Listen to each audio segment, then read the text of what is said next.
Hello, this is Sarah, and for this video I will be discussing the 4th house cusp, the sign Cancer, and the moon.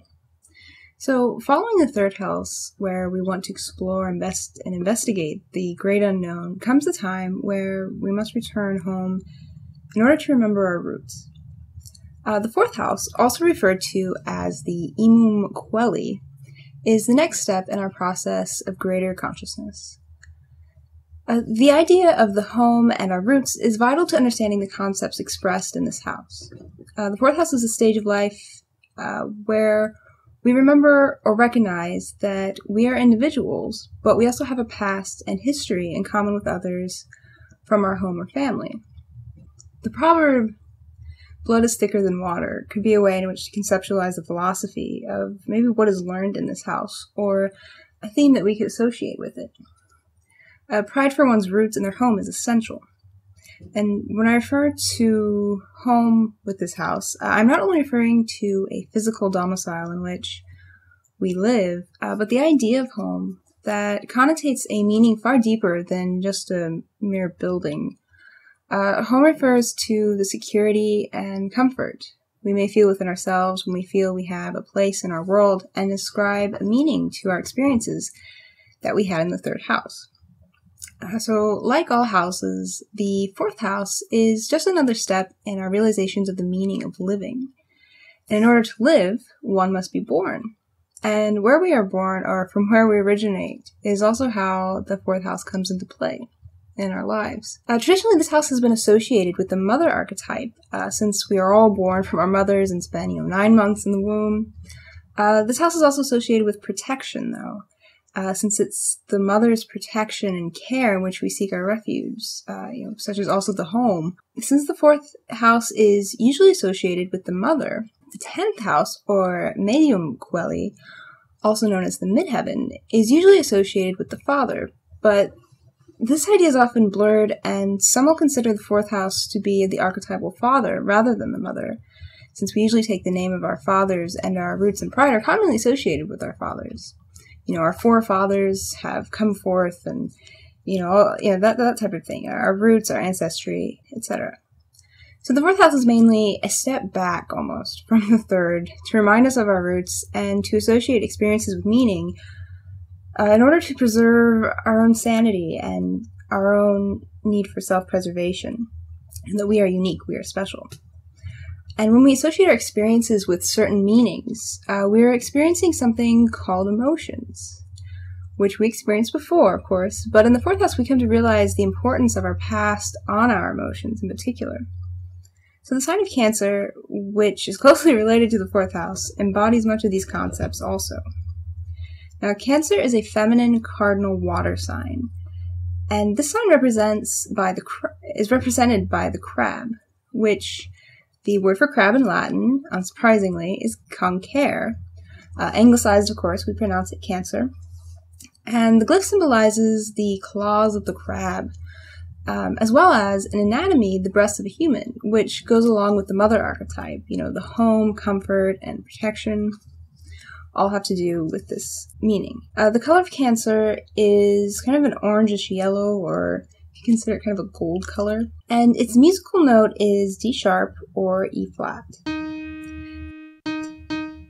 And being a water sign and associated with bringing meaning to our experiences, the definition for Cancer is I feel.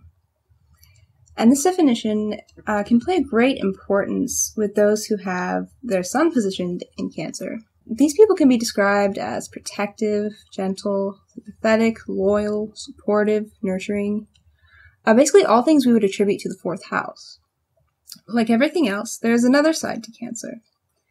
They can also be possessive, moody, overly emotional, needy, fragile, unpredictable, temperamental. But the sign is really a paradox unto itself, like most water signs, actually. Actually, just like most signs in general, like life in general, everything is a paradox. Cancer, being a water sign, it has an undertow, and that can make their exterior seem kind of rough, hard, and impenetrable. Also like the shell of a crab, but inside, they are soft, sensitive, and in need of comfort, protection, and love, just like everyone else. Because of this, they have issues of trust, or they may have issues of trust apparent in their relationships with others. Planets positioned in the sign will denote a certain emotional quality of the energies of the particular planet or planets. And this sign's emotions may behave like the waves of water which are affected by the moon, which is also the sign's ruling planet, or ruling luminary, actually, is what it is. So, this has me come to the moon, and what can one tell another about the moon? Well, in astrology, the moon is symbolized by the glyph of a crescent, or moon, which is pretty much universally accepted as a symbol for this particular luminary. And this symbol also represents the mind, or the human spirit, which also goes along with the theme of emotions and the mind. But with the mind, unlike Mercury, the moon is not so logical and is not always as helpful. So Mercury is more of a helping planet. The moon is more within ourselves. And it's the way in which our emotions may react with our environments. Of course, we're told we have control over our emotions, and that is true. But with this, if you think about it, we are most emotionally comfortable in our homes. So the moon does go with Cancer very well.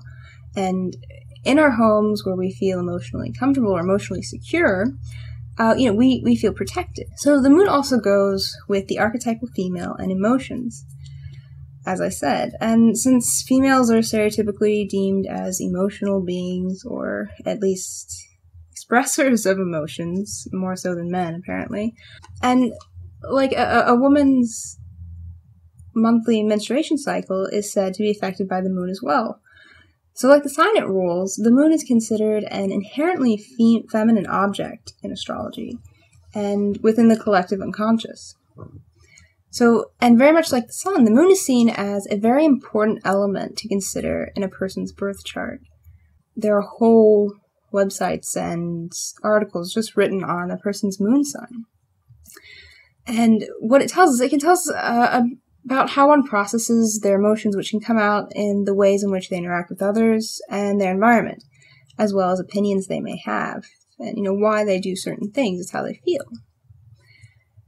So the themes that I've discussed are all vital in understanding our world and our lives, and a person's natal chart does not tell about anyone else except for you.